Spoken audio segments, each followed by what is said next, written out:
الأنبياء والمرسلين وعلى آله وصحبه أجمعين. اللهم صل على سيدنا محمد وعلى آل سيدنا محمد. رب اشرح لي صدري ويسر لي أمري واحلul 'uqdatam min lisani yafqahu qawli. Puji sinaran syukur urang panjatkan ka Allah Subhanahu wa taala. Alhamdulillah di dalam ieu urang sadaya tiasa ngariung anu sakieu reg-regna seueur anu sumping. Alhamdulillah mugi dina majelis ilmu ieu Allah maparing kaberkahan rahmat dunia wal akhirah. Amin ya rabbal alamin. Kalasan rahmat ayat. Insyaallah nu bade dibacakeun dina dangdut ieu nyata bab kasih sayang dan tanggung jawab orang tua terhadap anak.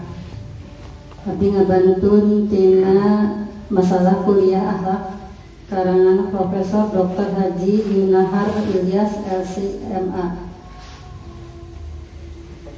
Kasih sayang dan tanggung jawab orang tua terhadap anak. Anak adalah amanah yang harus dipertanggungjawabkan orang tua kepada Allah Subhanahu wa taala. Anak adalah tempat orang tua mencurahkan kasih sayangnya, dan anak juga investasi masa depan untuk kepentingan orang tua di akhirat kelak. Oleh sebab itu, orang tua harus memelihara, membesarkan, merawat, menyantuni, mendidik anak-anaknya dengan penuh tanggung jawab dan kasih sayang.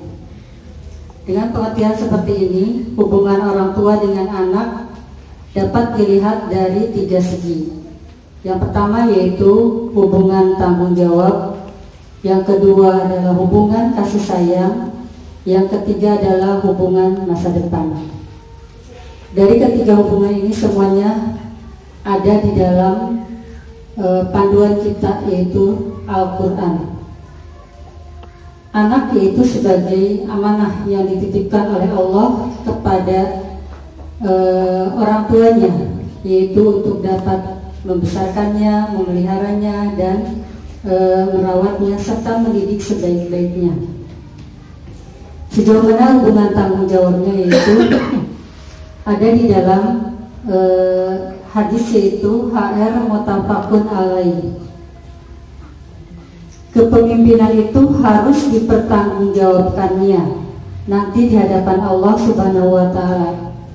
Rasulullah Shallallahu alaihi wasallam bersabda, Bismillahirrahmanirrahim, kullukum ra'in wa kullukum mas'ulun an ra'iyati wal imamu ra'in wa mas'ulun an ra'iyatihi wa rajulu ra'in fil ahlihi wa mas'ulun an ra'iyatihi wa mar'atu ra'iyatun fi baiti zawjiha wa mas'ulatun an ra'iyatiha wal khadimu ra'in fi mali sayyidihi wa mas'ulun an ra'iyatihi wa kullukum ra'in wa mas'ulun an ra'iyatihi.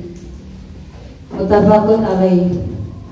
Setiap kamu adalah pemimpin, dan setiap kamu bertanggung jawab terhadap kepemimpinannya. Kepala negara adalah pemimpin yang bertanggung jawab terhadap rakyatnya. Seorang suami adalah pemimpin di rumah tangganya, dan dia bertanggung jawab terhadap keluarganya.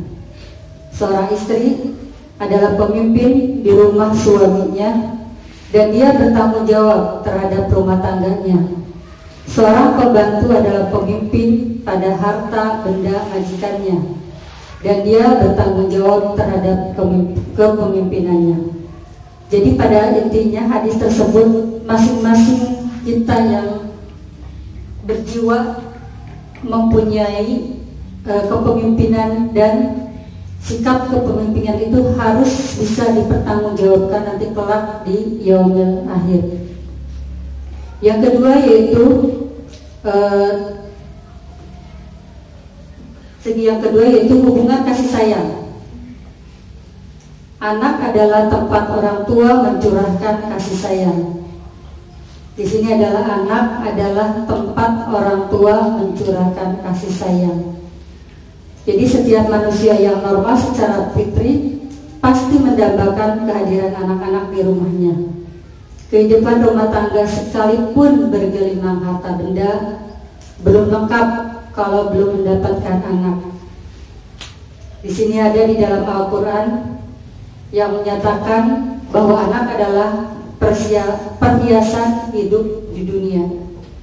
Itu terdapat di dalam surat Al-Kahfi ayat 46. A'udzubillahi minasyaitonirrajim. Al-malu wal banuna zinatul hayati dunya wal baqiyatus sholihatu khairun 'inda rabbika thawaban wa khairun amala. Harta dan anak-anak adalah perhiasan kehidupan dunia, tapi amalan-amalan yang kekal lagi soleh adalah lebih baik pahalanya di sisi Tuhanmu, serta lebih baik untuk menjadi harapan. Quran Surat Al-Kahfi ayat 46. Jadi kita bersyukur ya, sampai sejauh mana kita mensyukuri bahwa kita telah dikaruniai anak. Kita bayangkan orang-orang yang tidak dititipi anak dan sebegitu keinginannya untuk mendambakan seorang anak. Nah, kita yang sudah diberi anak lebih mensyukuri, dan kita harus memberikan rasa kasih sayang terhadap anak-anak kita. Yang ketiga yaitu segi hubungan masa depan.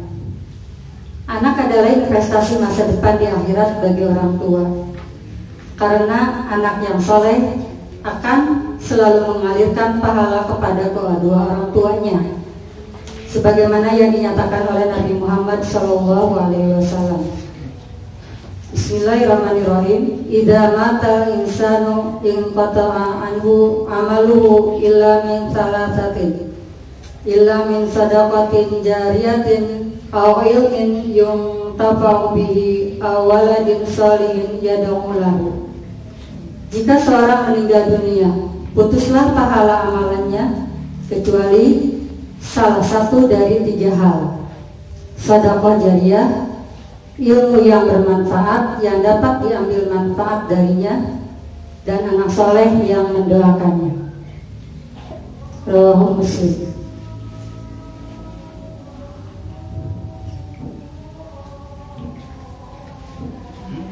Segi itu yaitu hubungan tanggung jawab, hubungan kasih sayang, dan hubungan masa depan. Ini cenderung kepada orang tua. Ya. Kenapa? Karena mengharapkan sekali orang tua itu, anaknya itu pingin anak yang soleh. Kenapa? Nanti kelak orang tua akan ditanya hubungan tanggung jawabnya bagaimana. Lalu selalu memberikan kasih sayang kepada anak. Kenapa memberikan kasih sayang kepada anak?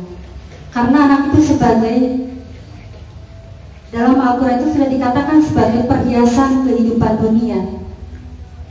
Tetapi di sini bukan semata-mata itu yang kita harapkan, itu anak yang memang anak yang soleh dan soleha. Terus yang ketiga itu segi hubungannya untuk masa depan. Memberikan kasih sayang kepada anak itu sebagai kelak kita akan mendapatkan manfaatnya di masa depan, yaitu ada doa yang kita harapkan dari anak itu yang tidak akan terputus ketika kita sudah meninggal, yaitu anak yang soleh. Nah, ini adalah 3 segi yang sehingga orang tua memberikan kasih sayang kepada anak semata-mata karena lillahi ta'ala. Nah, sekarang kita berbalik kepada anak-anak.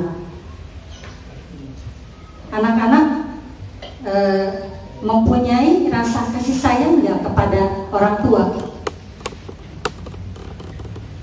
Anak-anak mempunyai kasih sayang nggak kepada orang tua? Ada kasih sayang. Kenapa mempunyai rasa kasih sayang kepada orang tua?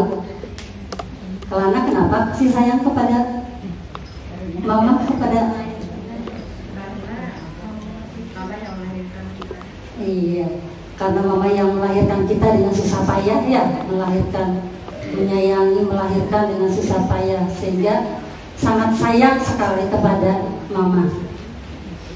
Ya, dia Safik sayang nggak kepada orang tua? Kenapa sayang?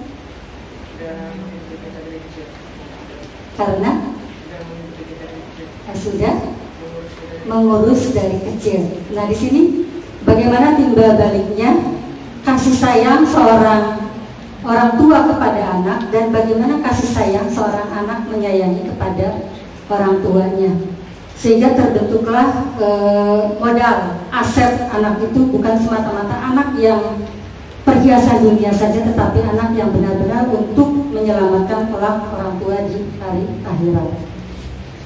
Ini adalah 3 segi daripada hubungan orang tua dengan anak.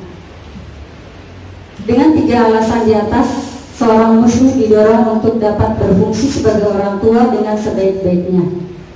Apalagi kalau dia pikirkan betapa pentingnya pembinaan dan pendidikan anak-anak untuk menjaga eksistensi dan kualitas umat manusia umumnya dan umat Islam khususnya pada masa yang akan datang. Jadi kita diusahakan untuk menciptakan anak-anak yang berkualitas untuk umat Islam khususnya dan untuk masa depan yang akan datang. Kita lanjutkan di sini, dikupas juga mengenai 4 tipologi anak. Anak menurut Al-Quran dapat digolongkan atau dikelompokkan kepada 4 tipologi. Pertama yaitu anak sebagai perhiasan hidup dunia. Di dalam Al-Quran, yaitu di dalam surat Al-Kahfi ayat 46. A'udzu billahi minasyaitonir rajim. Al-malu wal banuna zinatul hayati dunya wal baqiyatus sholihatu khairun inda rabbika thawaban wa khairun amala.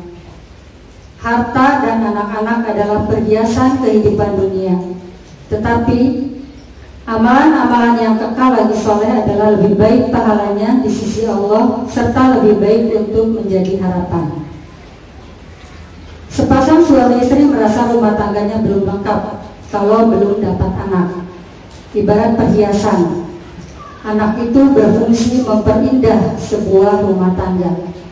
Tetapi orang tua yang hanya memfungsikan anak sebagai perhiasan dan melupakan pembinaan dan pendidikannya, akhirnya akan menjadikan anak tidak lebih dari sebuah pajangan yang secara fisik dapat dibanggakan, tetapi kualitasnya sama sekali mengecewakan, baik kualitas iman, ilmu maupun amalnya. Nah, ini hanya sekedar perhiasan dunia saja.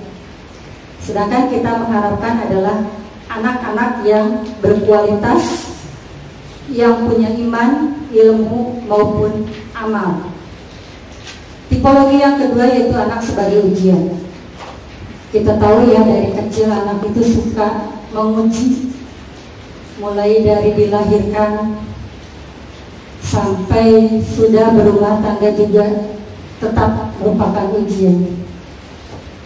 Meskipun saya sudah punya anak, tetap bagi orang tua, bagi mama dan anak, saya sebagai ujian, baik ujian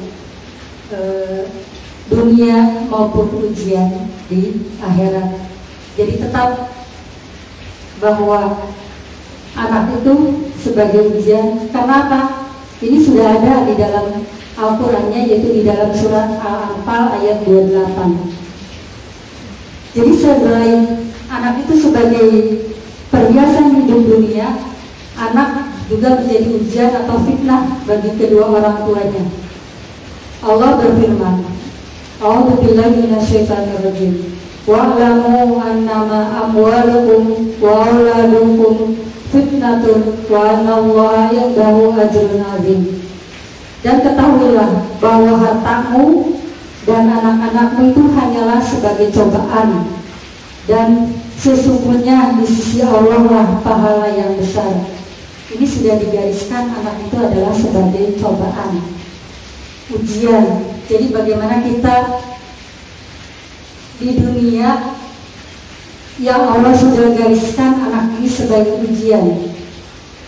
Bisakah kita ujian ini adalah ujian yang buat bekal nanti di akhirat?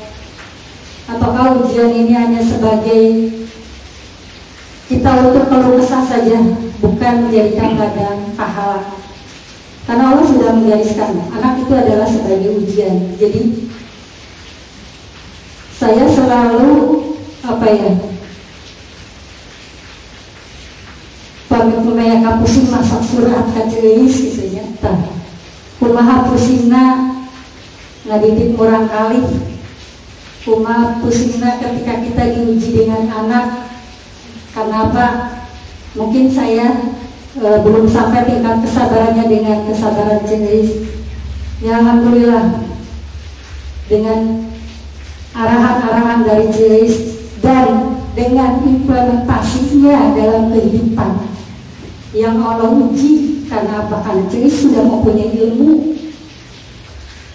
yang mumpuni sehingga Allah mengujinya dengan yang lebih dibanding dengan ujian yang diberikan kepada saya. Tetapi dengan ujian seperti itu dia alhamdulillah bisa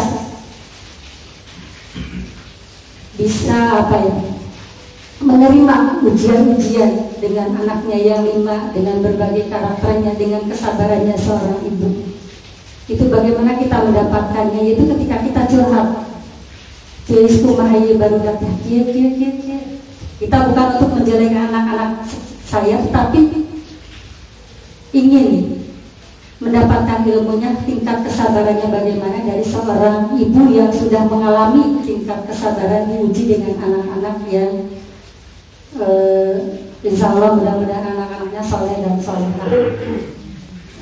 Disinilah saya banyak belajar, meskipun saya belum bisa tingkat kesabarannya. Jadi orang tua diuji dengan kehadiran anaknya. Apakah anak-anak dapat melalaikannya dari beribadah kepada Allah, atau apakah dia mampu melaksanakan tugasnya sebagai orang tua yang baik, mendidik dan membina anaknya menjadi anak yang soleh. Jadi kadang jangan salahkan anak, kadang suka gitu ya. Salahkanlah diri sendiri. Sebelum kita menyalahkan anak, salahkanlah diri kita sendiri. Apakah kita sudah benar tidak mendidik anak kita? Terus terang, sampai sejauh ini saya masih banyak kekurangan untuk mendidik anak-anak saya. Tetapi tetap berharap bahwa saya ingin menjadikan kelak anak-anak saya adalah anak-anak yang soleh dan salehah. Seperti halnya kita semua yang ada di majelis ilmu ini mengharapkan anak-anak adalah anak-anak yang soleh dan salehah. Fitnah juga dalam arti anak bisa menyengsarakan dan mencemarkan nama baik orang tua. Naudzubillah min dzalik ya. Jangan sampai kita kena ujian bahwa anak itu adalah sebagai fitnah yang mencemarkan nama baik. Kita sudah berusaha memberi nama yang baik kepada anak. Kita sudah memberikan yang terbaik kepada anak supaya anak itu tidak menjadi cemar. Nah, berbalik, mudah-mudahan anak-anak kita juga punya motivasi untuk jauh dari mencemarkan nama baik orang tua. Biasanya orang akan mengaitkan langsung kebaikan atau keburukan seorang anak dengan orang tuanya. Pertanyaan yang sering kita dengar dari setiap orang yang kagum dengan kebaikan seorang anak, atau yang heran dan jengkel dengan keburukan atau kenakalan atau bahkan kejahatannya, adalah suka menanyakan, anak siapa itu? Nah, jadi tetap balik lagi ke orang tua. Disitulah letak mencemarkan nama orang tua. Jadi pesan ya kepada anak-anak, jangan sampai kelak sekarang dari kecil sampai nanti kelak besar, jangan sampai menjadi anak yang dapat mencemarkan nama orang tua. Karena ada di dalam Al-Quran, yaitu anak adalah sebagai ujian. Salah satunya yaitu mencemarkan nama orang tua. Jangan sampai anak-anak kita anak-anak yang mencemarkan nama baik orang tua. Kalau orang tuanya mempunyai reputasi yang sama dengan anaknya, kadang orang mengomentarinya, pantas. Nah, suka gitu ya, disamakan dengan orang tuanya. Sekarang tidak sadar, ada kelakuan anak yang tidak baik, dikatakan siapa orang tuanya, lalu dikomentari, oh pantas. Nah, gitu. Jadi sebaliknya kalau ternyata orang tuanya baik, komentarnya berbunyi heran. Nah, gitu. Demikianlah anak adalah menjadi ujian, cobaan bagi orang tuanya. Tipologi yang keempat, yang ketiga adalah anak sebagai musuh. Alhamdulillah ini dalik ya. Jangan sampai kita mendapatkan anak adalah musuh dari orang tua. Orang tua. Sekarang zaman yang sudah, alhamdulillah ini dalik, zaman yang serba orang-orang itu kayak yang tidak punya pegangan. Dulu merasa aneh anak-anak balita itu dibunuh. Sekarang anak membunuh orang tuanya, dan berita setiap hari ada saja. Berita orang tua membunuh anaknya, berita orang tua, berita anak membunuh ayahnya, anak membunuh ibunya. Di sini anak sebagai musuh. Anak juga bisa menjadi musuh bagi kedua orang tuanya. Ada di dalam firman Allah, yaitu surat At-Taghabun ayat 14. A'udzubillahi minasyaitonirrajim. Ya ayyuhalladzina amanu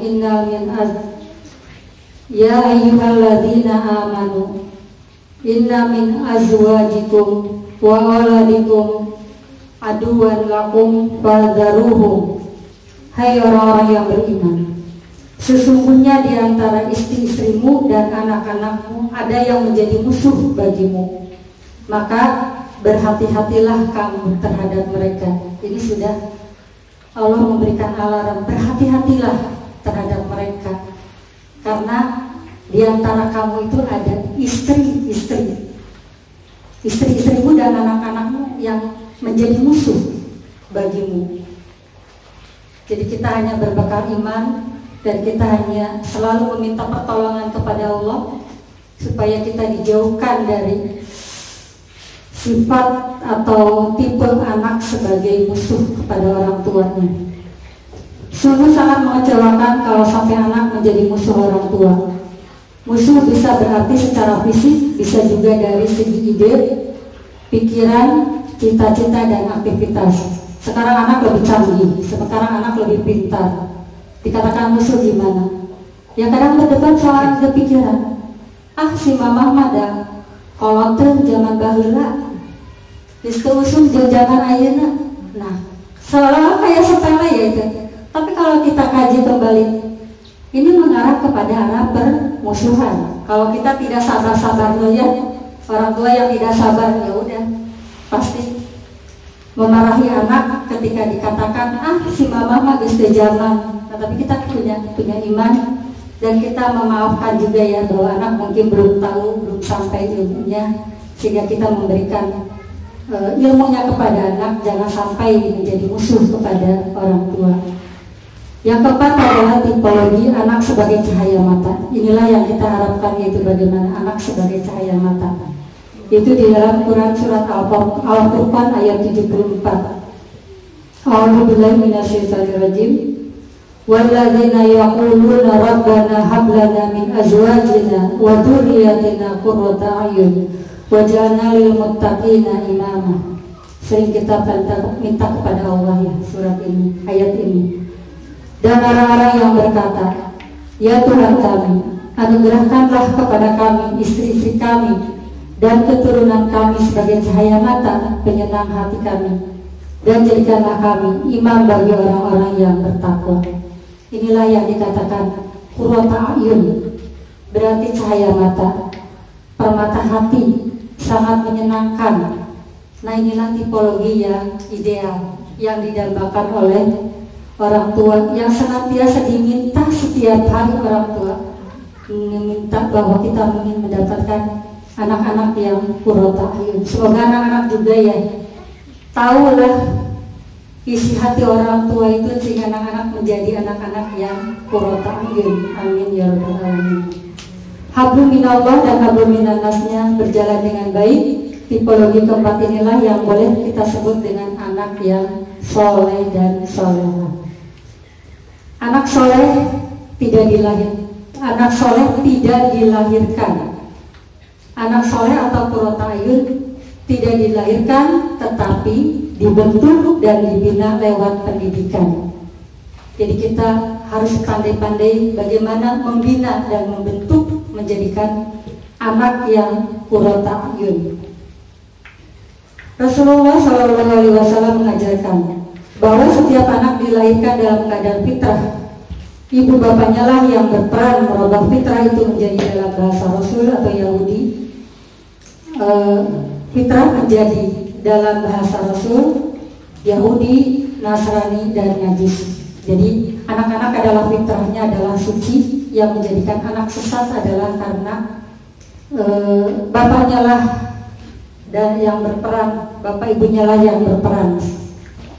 Ada di dalam hadis yaitu setiap anak dilahirkan dalam keadaan fitrah, maka ibu bapaknya lah yang mengubah anak menjadi seorang Yahudi, Nasrani, dan Majusi. Nah, inilah beberapa tipologi, yaitu dari tipe-tipe 4 tipe di dalam Al-Quran mengenai tipologi anak. Semoga kita bisa membimbing anak-anak kita dalam pendidikan yang seimbang, yaitu bagaimana pendidikan yang disampaikan oleh metode pendidikan Luqman Al-Hakim, yaitu pendidikan akidahnya, bagaimana kita mendidiknya dalam akidah, mendidik di dalam ibadahnya, mendidik di dalam dakwah, pendidikan di dalam akhlak. Mungkin itu saja yang bisa saya sampaikan, mudah-mudahan ada manfaatnya dan lebih jelasnya bisa mengajukan untuk mengulasnya kembali. Bila taufiq wal hidayah. Assalamualaikum warahmatullahi wabarakatuh. Surat Al-Anbiya ayat 35, Allah berfirman, a'udzubillahi minasyaitonir rajim, wa nabluukum bisyarri wal khairi fitnah wa ilaina turja'un. Jadi ada fitnah, bisa berupa kebaikan, bisa berupa keburukan, bisa baik, bisa buruk. Jadi fitnah bagi orang tuanya, ujian bagi orang tuanya. Kalau anak jadi ujian yang buruk, otomatis keburukan kembali pada semuanya, semua keluarga. Juga kalau diuji dengan baik tapi salah menyikapi juga bisa buruk. Fitnah bagai ujian bagaimana menyikapi. Jadi anak misalnya prestasinya sangat tinggi, bagus, kemudian jadi sombong, salah lagi itu. Salah lagi. Jadi kalau namanya ujian, di hadis Nabi Muhammad SAW, kalau dapat ujian yang tidak enak, yang buruk, sabar kita. Sabar artinya bertahan dalam kebaikan. Kalau mendapat kebaikan, ya bersyukur, ya, disyukuri. Ya. Jadi, disyukuri. Anak berprestasi, disyukuri. Tapi berprestasinya apa dulu? Nanti banyak berprestasi itu. Disyukuri, tapi intinya kalau dapat ujian yang baik, disyukuri, bukan disombongi, bukan, tapi disyukuri. Yang berucap alhamdulillah, kembalikan lagi pada Allah, maksudnya kebaikan-kebaikan, bukan karena kehebatan kita. Anak ada yang jadi musuh juga, naudzubillah min dzalik. Anak jadi musuh.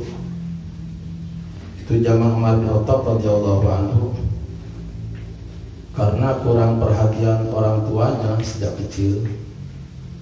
Ketika ditanya zaman Umar bin Khattab, ada orang bertanya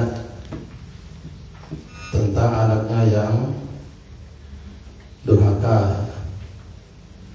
Jadi ada orang tua bertanya kepada Umar bin Khattab radhiyallahu anhu bahwa anaknya durhaka. Kemudian setelah giliran laporan orang tuanya, anaknya kemudian ditanya oleh Umar bin Khattab radhiyallahu anhu.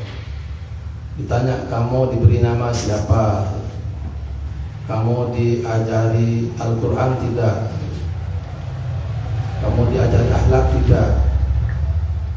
Ternyata anaknya berkata, bahwa saya diberi nama, kalau bahasa kita sembarangan namanya hufaz istilahnya, namanya lalai, kelelawar, kalong ya. Makanya mungkin banyak yang ngalong malamnya itu. Jadi dari namanya saja tidak diperhatikan oleh orang tuanya. Kemudian ditanya, kamu diajari Quran tidak? Satu ayat pun tidak. Jadi tidak dipelajari Al-Quran. Kemudian juga ibunya ditanya, tadinya asal usul ibunya, ternyata ibunya tidak selektif ketika dinikahi ya.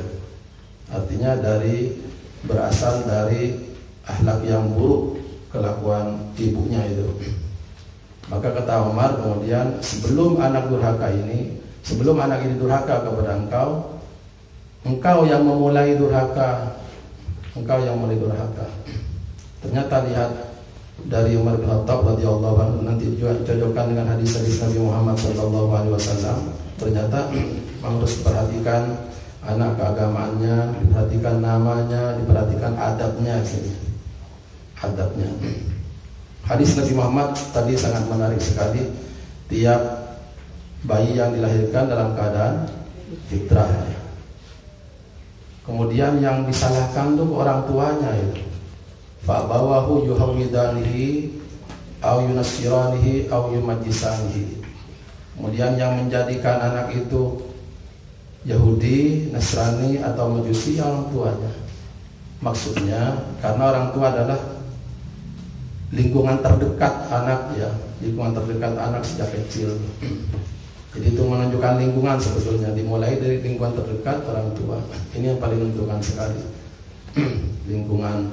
lingkungan orang tua, nanti lingkungan lepas orang tua juga lingkungan di luar orang tua. Saya punya teman di lingkungan orang tuanya baik, tetapi habis terus disekolahkan pesantren baik, tapi habis di pesantren dilepas pergaulannya, lepas keluar ke luar negeri. Terus si anak itu tergoda oleh materi, kemudian akhirnya dari mana saja materi dia dapat, halal tidak halal didapat. Ternyata alhamdulillah akibat pergaulan yang salah, mungkin ya terlalu lepas, akhirnya bergaul dengan yang beda agama.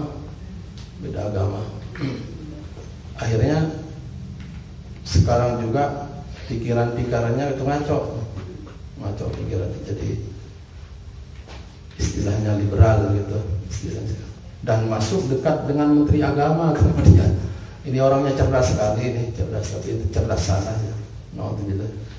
Akhirnya merusak, banyak merusak. Idol liberasi agama segala macam itu banyak dari kelompok dia itu. Naudzubillah min dzalik. Jadi dilihat ternyata yang paling besar juga pergaulan. Anaknya kalau sakit itu di gereja juga didoakan. Gitu ya. Anak yang saya ceritakan ini. Terus ada lagi yang salah pergaulan juga, terlalu banyak bergaul dengan yang tidak sepaham gitu ya. Ada yang ngajar di Amerika, teman tuh, dosen teologi istilahnya, dosen teologi lah. Tapi murid-muridnya tidak ada yang beragama Islam gitu. Ya kalau pulang pernah terdengar, saya baru sekarang sholat lagi, mudik ke Madura ya, sholat Idul Fitri itu. Iya, udah balik kita, yang udah balik juga sholat dua ante. Yang ngomong itu, saya baru sekarang sholat lagi. Lu kemarin sholat ente, gitu aja. Naudzubillah min dzalik. Saya begitu. Ada orang pintar. Oh pintar, itu setelah dengan saya itu. Ranking 1 itu di pesantren itu sekitar dengan saya. Ranking 1. Saya tidak diberi nawar, saya ranking 2 aja dulu. Dia ranking 1 aja di pesantren itu. Coba kurang apa itu? Coba pendidikannya pesantren dulu, terus meneruskan ke Pakistan, itu kurang apa? Tapi akhirnya lari ke Amerika. Nah kita lihat tuh akhirnya itu dia ke Amerika. Memang dapat banyak materi gitu kan, gajinya kan dolar di Amerika itu, dolar bukan rupiah kan, besar. Jadi dapat godaan keduniaan begitu ya. Wallahu a'lam. Kita doakan mudah-mudahan nanti dia dapat hidayah kembali mudah-mudahan. Kalau dia itu sering tengkar dengan saya, tengkar pikiran. Bukan tukar lagi pikiran, tengkar. Sangat tegang maksudnya. Tegang. Alhamdulillah. Yang mudah-mudahan dapat hidayah. Tapi ambil pelajaran ternyata besar sekali dari pergaulan besar sekali. Maka Rasulullah dalam hadis menyebut ar-rajulu ala dini khalilihi falyanzur ahadukum man yukhalilu. Ya. Seseorang itu agamanya tergantung temannya. Maka perhatikan siapa yang dijadikan teman. Dalam bahasa Arab juga nanti teman itu bisa yasriku tabi'ah. Teman itu pertemanan bisa memaling ya, mengambil, mencuri tabiat istilahnya. Pertemanan itu bisa mencuri tabiat. Artinya nanti tabiat teman tuh tiba-tiba kita tiru gitu, tiba-tiba begitu. Nauzubillah min dzalik. Nauzubillah. Pertemanan. Yang mudah-mudahan kita dan anak turunan kita mudah-mudahan dijauhkan Allah Subhanahu wa taala dari pengaruh-pengaruh buruk ya. Tapi Rasulullah titip sejak kecil, malahan kalau dilihat dari bimbingan Nabi untuk keluarga sejak belum punya anak juga, coba kan ada doanya itu kan, Allahumma jannibna syaitan wa jannibna syaitan ma razaqtana. Jadi ada doa-doanya. Malahan ketika nikah juga terus ada dibimbing doa ya. Allahumma barik lana, Allah barakallahu laka wa baraka alaika wa jama'a bainakuma fi khair. Doa terus. Sampai doa tadi sebagai tipe keluarga yang paling baik, Rabbana hab lana min azwajina wa dhurriyyatina qurrata a'yun waj'alna lil muttaqina imama. Itu ujung ayatnya yang paling penting sebetulnya. Mudah-mudahan dijadikan keluarga teladan ya, panutan ya, yang dilihat jadi teladan bagi orang lain. Waj'alna lil muttaqina imama. Ada tadi juga jadi musuh anak itu, naudzubillah. Ada yang jadi musuh.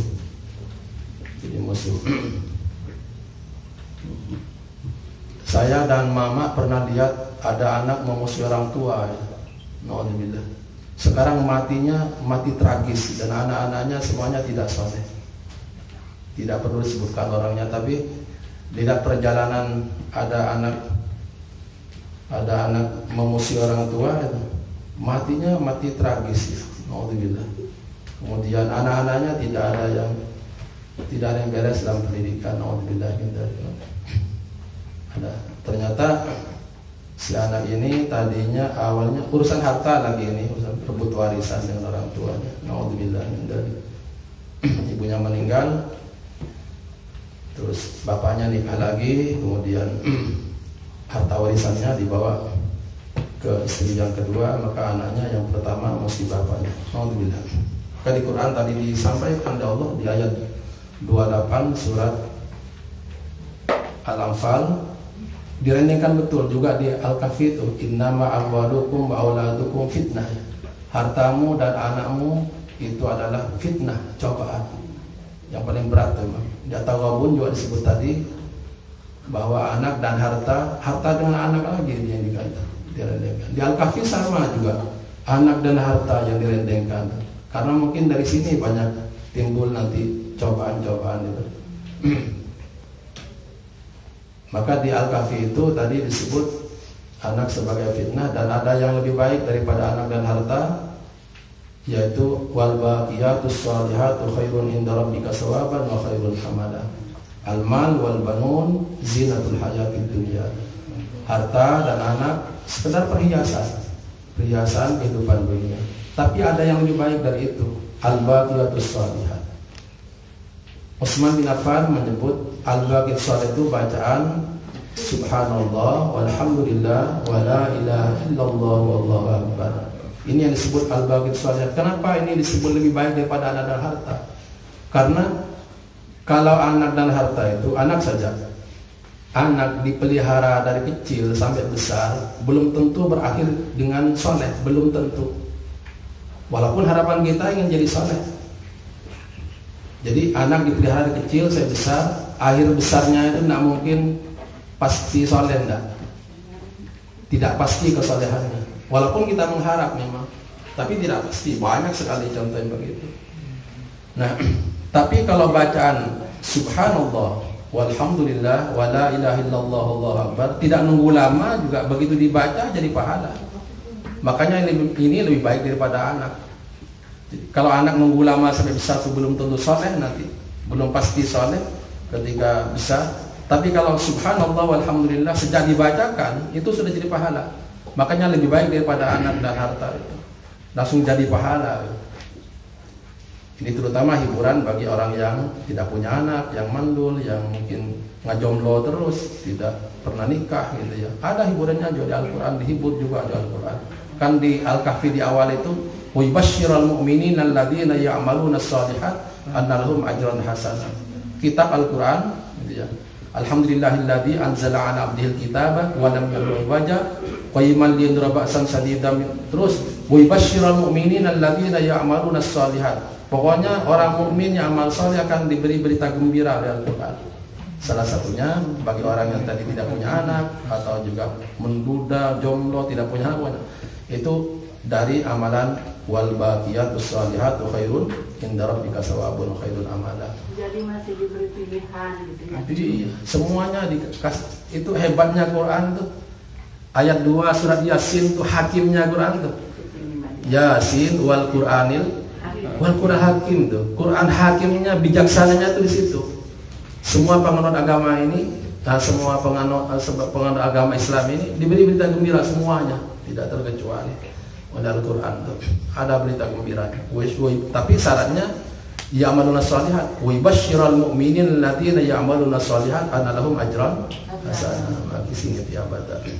Wallahu a'lam. Mudah-mudahan kita oleh Allah Subhanahu wa taala, turunan-turunan mudah-mudahan diberi kesalehan oleh Allah Subhanahu wa taala. Mudah-mudahan Allah Subhanahu wa taala menjauhkan dari anak-anak yang tidak saleh. Mudah-mudahan amin ya rabbal alamin. Subhanallah bihamdik asyhadu an la ilaha illa anta astaghfiruka wa atubu ilaik. Allahumma alimna ma yanfa'una wanfa'na bima 'allamtana. Rabbana hab lana min azwajina wa dhurriyyatina qurrata a'yun waj'alna lil muttaqina imama. Subhanakallah bihamdik asyhadu an la ilaha illa anta astaghfiruka wa atubu ilaik. Assalamualaikum warahmatullahi wabarakatuh.